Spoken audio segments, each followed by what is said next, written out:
What is up guys, Standard this side. So in this video, I'm going to show you how to add a CFA badge to LinkedIn. So first you need to head over to Google or any browser, and then in the search bar you need to type LinkedIn or linkedin.com. After that, when you head over to the LinkedIn's website, you just need to log in or sign up with your LinkedIn account.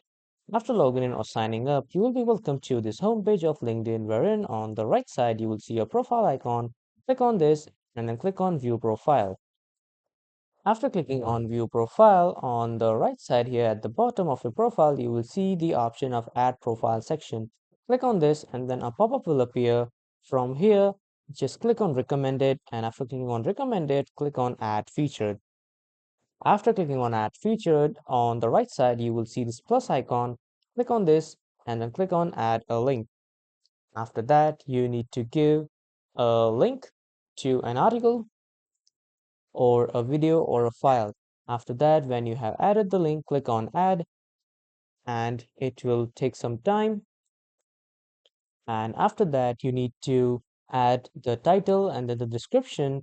And after that, you need to enter your thumbnail. And this is how you can add your CFA badge to LinkedIn. And that was all for this video, everyone. Thank you for watching.